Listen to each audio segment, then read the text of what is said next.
distinct privilege on my part to be here and to be a part of this discussion tonight. And I'm grateful that in the kind providence of God that we have been allowed to live and to come down to this moment of time. Tonight, Brother Sutton read the proposition. He is in the affirmative, and I am in the negative, which means that I follow his speech. The proposition that he read, that he affirms, the Scriptures teach that churches of Christ may not build and maintain benevolent organizations such as Boles Orphans Home, Tennessee Orphan Home, Childhaven, and Home for the Aged, and Care for the Needy.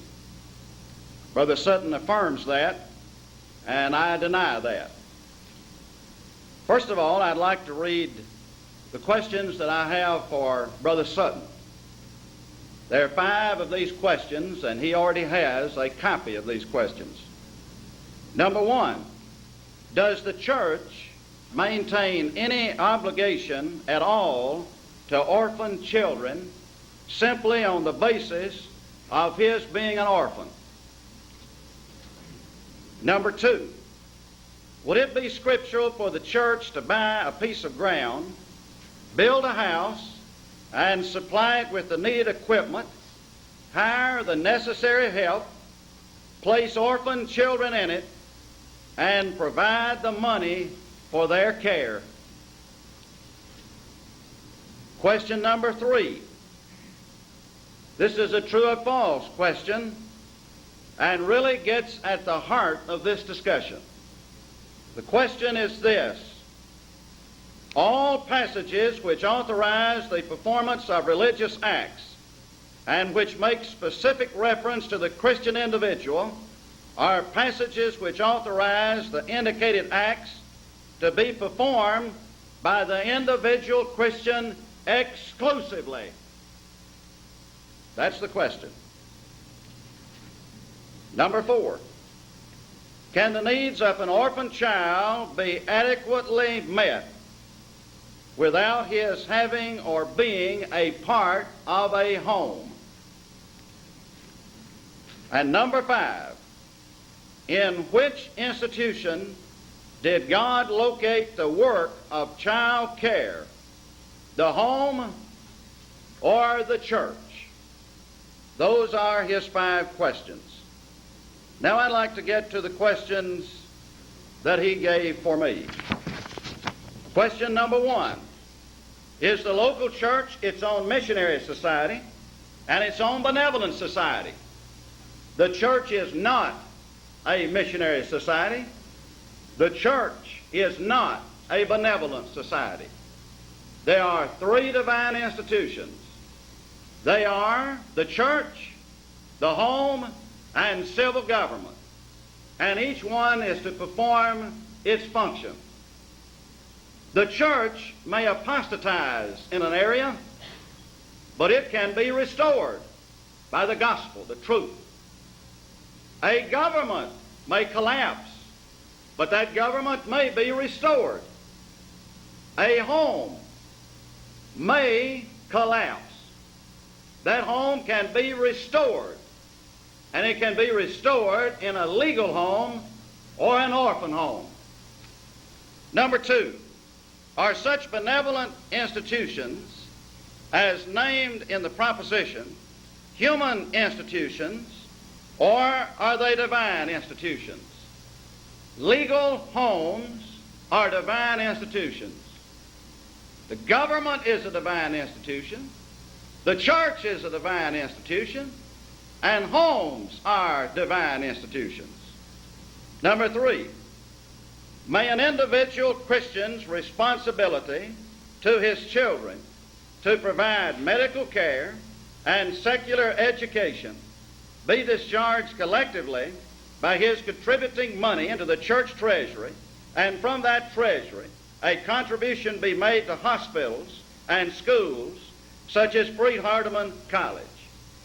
The home is a divine institution. A school is simply an adjunct of the home. And the church is not to contribute its funds to schools. Number 4, please give the passage or passages for a congregation to contribute or donate funds from its treasury to a home. And I'll be glad to give him an answer that's found by Brother Eugene Brentnell. It's in the Brentnell Woods debate, and it's on page 51. He cites 1 Timothy 5:16. I'll endorse the same passage. Obligates the church to care for the needy. If they need a home, the church can provide the home. It did in Acts 6. It did in Acts 4. It did in Acts 11. So Brother Eugene Brentnell gives you the passage.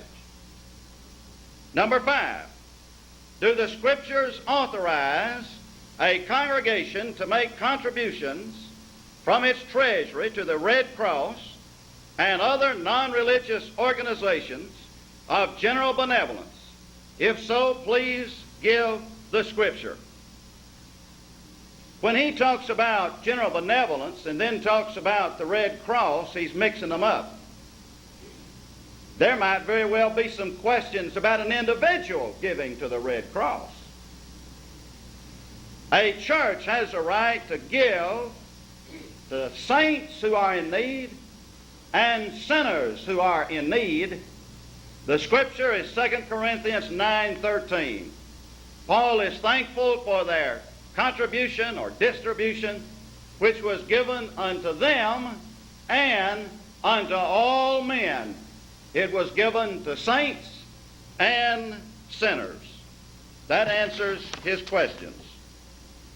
Now I'd like to take just a moment to set forth a little history. I have in my hand a copy of the Boles Orphans Home magazine, published at Greenville, Texas, June 1927. This article was written by Roy E. Cogdell.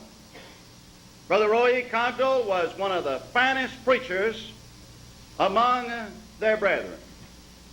Here's what he said on page 2. He said, we have played the part of priest and Levite too long. We need to realize that a mission of the Church of Jesus Christ is that of caring for those in need. Our orphan home work today is progressing splendidly because of the vision that some have had. Churches are taking part in it because they have the proper vision of church work. Churches that have no part in this great work and similar works lack a proper vision of the mission of the Church of God. This part of the mission of the church is a means to an end in many cases. Brother Roy Cogdell in 1927 made a fine statement about Boles Orphan Home. I'd like to read another statement from one of the outstanding editors, Fanning Yater Tant. This is from the Gospel Guardian, November 24th, 1949. He commends Maud Carpenter's Children's Home. He speaks of it and says, but in this instance, we feel that the subject discussed is of such importance and the work being done at Maud Carpenter Children's Home is so worthy that we gladly make an exception. And he runs here the article that was written by Homer Haley.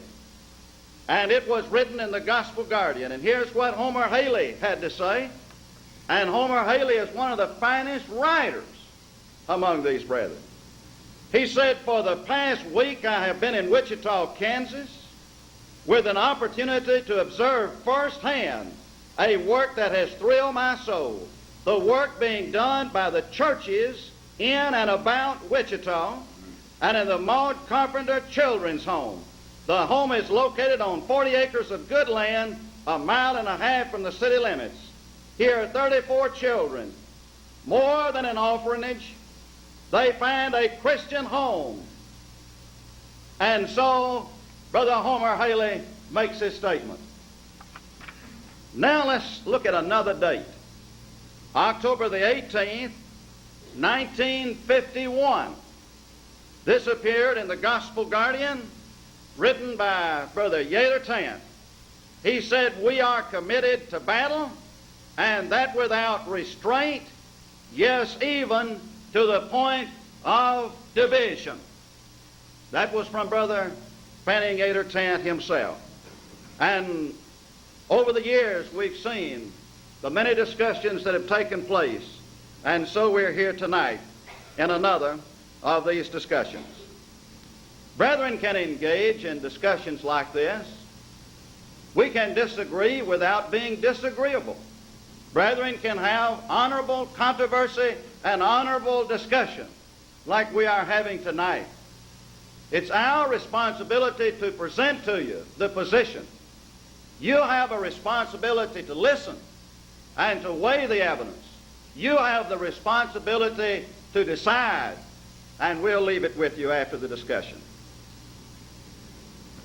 I'd like to look first at his proposition. You'll notice that he is affirming a negative. What he is doing is making an affirmative speech saying that we are not to have, may not have scripturally, such things as Boles Orphans Home, Tennessee Home. He says we cannot have these. He is arguing a negative. We want him to present to us the way he would do it. Tell us the way it should be done. Explain to us what it is that you believe the church should do, how it should be done. He has a chart entitled, "What is the issue?"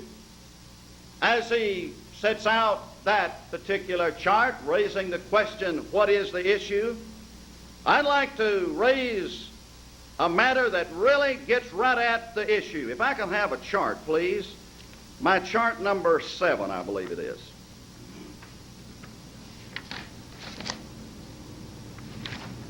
Let's go to 6, if you, I'm sorry, let's go to 6.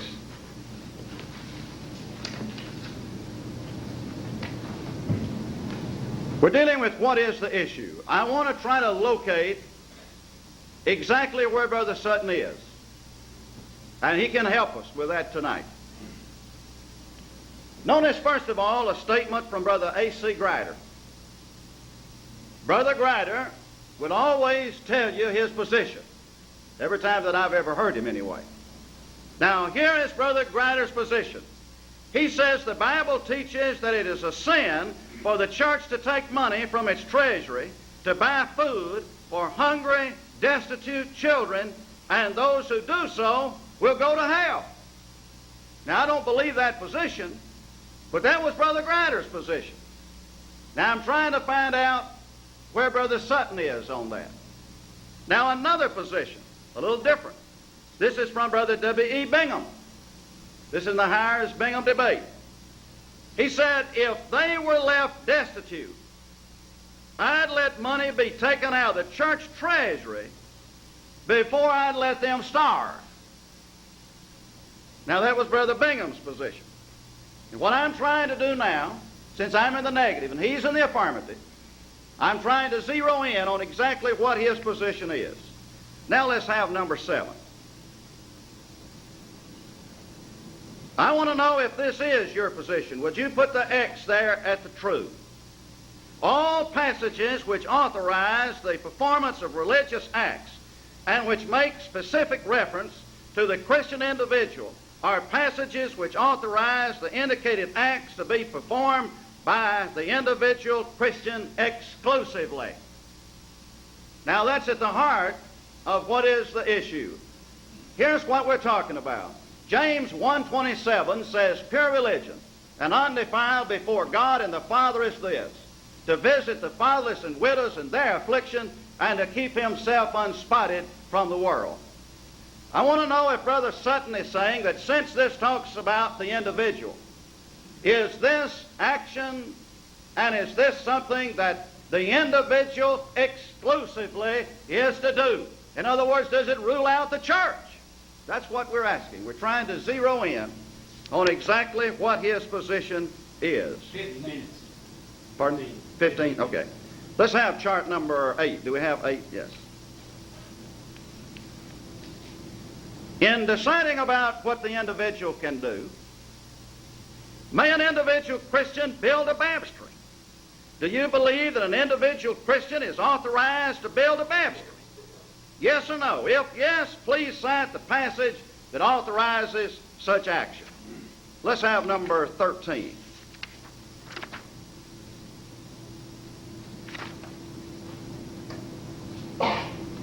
James 1:27 says to visit the fatherless and the widows. Visit is from episkeptomai. It means to see, to inspect with the eye, to see the need and to supply the need. That's its meaning. All right, does this apply with equal force to the fatherless and the widows? If it is exclusively individual for one, if it's exclusively individual for the orphan or the fatherless, is it exclusively individual for the other? See. It is not exclusively individual for the widow. 1 Timothy 5:16 shows that. It says, if a man or woman have widows, let them relieve them, that the church be not charged, that it, that is the church, may relieve them that are widows indeed. Here you have church with responsibility. And on his chart, he had 1 Timothy 5:16. This passage talks about helping widows. Now, if a man or woman have widows, let them relieve them. They ought to. If they don't do it, then the church would be charged. But hopefully they will, so that that will leave the church to take care of those that are widows indeed. That is, those widows that don't have anybody. They are in great need. They have no one to take care of them. And so they can help. Now, here's what we're saying, friends. If it's the case that the word fatherless or orphan in James 1:27, if it's the case that that word and that expression is referring to that which only the individual can do, then it ought to follow the same would be true of the widow. Does that passage talk about exclusive action for the fatherless and the widow? They're joined by the conjunction and.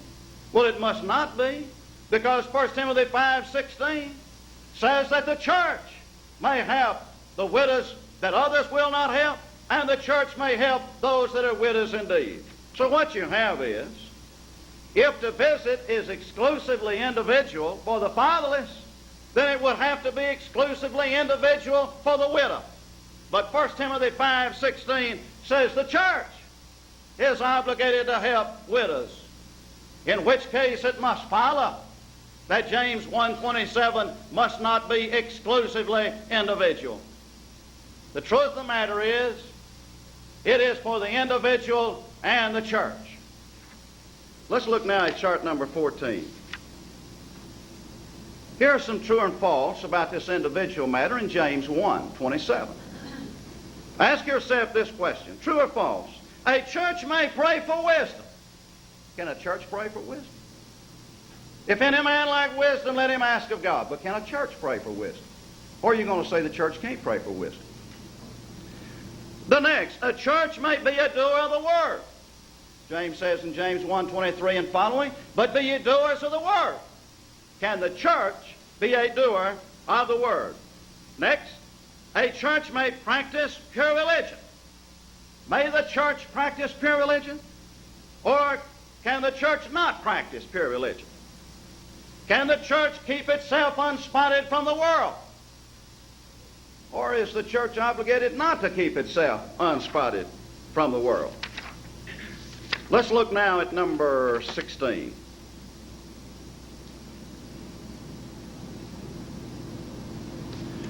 All passages which relate to peculiarly religious matters are passages which apply with equal force both to the church and to the individual Christian.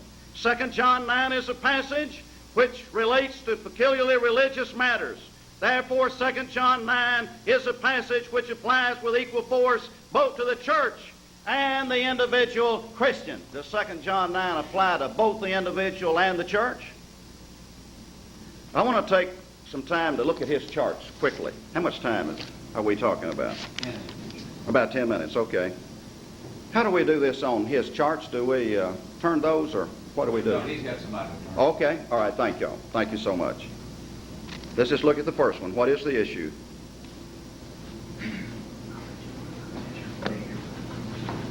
He'll be on transparency. That one's on the transparency? He'll be this for transparency. Okay. This one, is this where these starts? Okay, this is where you start. Okay. Okay, on his transparencies, what is the issue? Actually, we've been discussing that. And we want to zero in on what the issue is. Does the church have any obligation to help an orphan child? If you have an orphan child that's, say, 2 or 3 years old, not a member of the church, does the church have any obligation to help that child? That's what we want to know. All right, now let's look at the first one. What's this one? How to establish scriptural authority. The command, the example, and the necessary inference. And that's a fine chart. I think most preachers in this audience have probably preached that for many years. All right, go ahead, have the next one. Commands, generic and specific. And most of us have preached this chart. Now, in connection with this, I'd like to raise a question on this chart. Notice that he has that the church is to relieve. 1 Timothy 5:16. I want to ask, does the church have an obligation to an orphan child? We know it has an obligation to a widow. Now, does the church have an obligation to an orphan child? Consider also Acts 20:35. How Paul said that we ought to take care of those that are weak. And he's talking to elders. Would orphan children be included in those who are weak? That's the no. Are orphans those who are weak? Elders are to take care of them. Is that included in that or not? Okay, let's take the next chart. Aids and additions.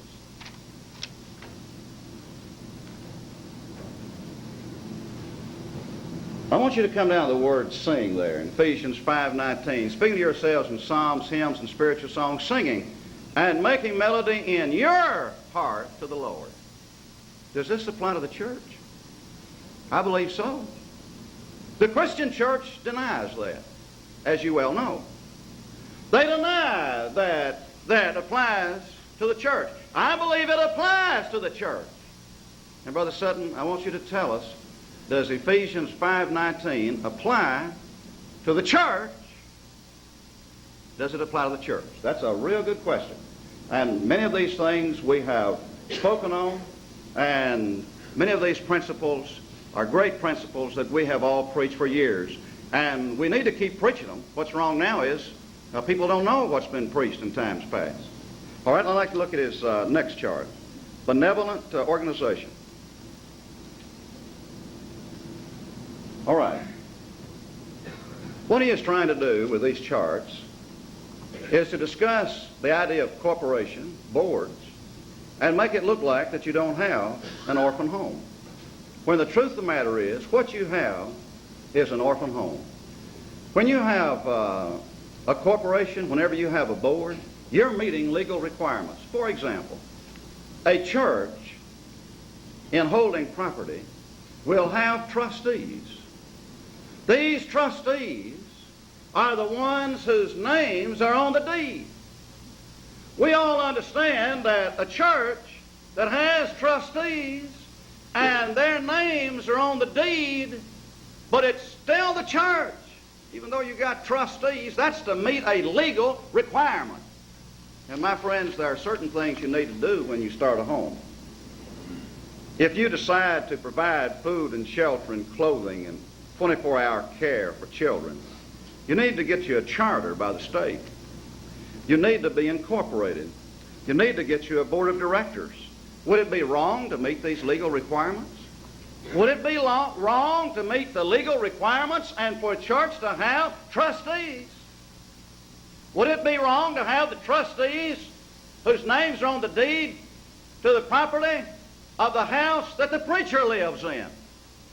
And if the house that the preacher lives in is a house that has the names of the trustees on the deed of the property, what if you put some orphan children in that house? So you get more than 6. So you get 7, 8, 10 in that house.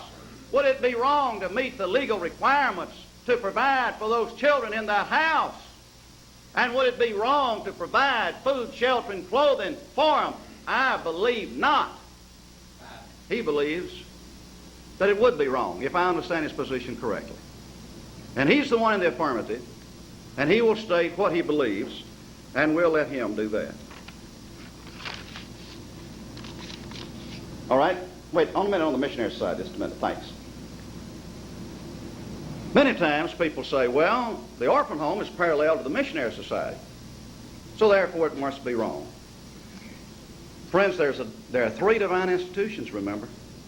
The home, the church, and civil government.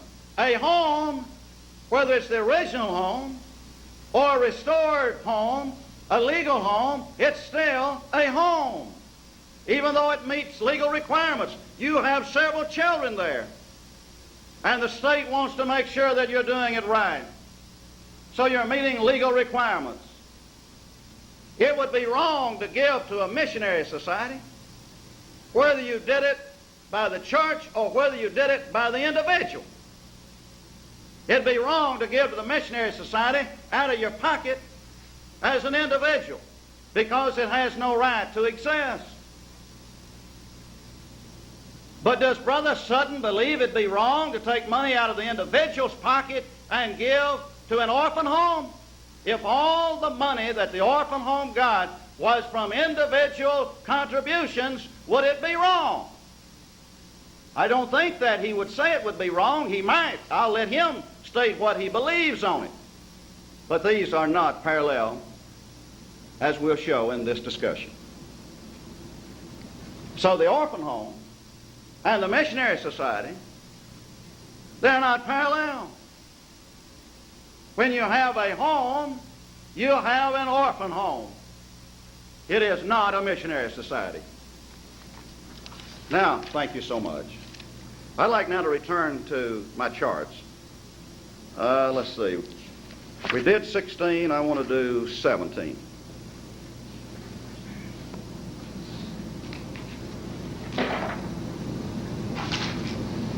We're coming back now to James 1:27.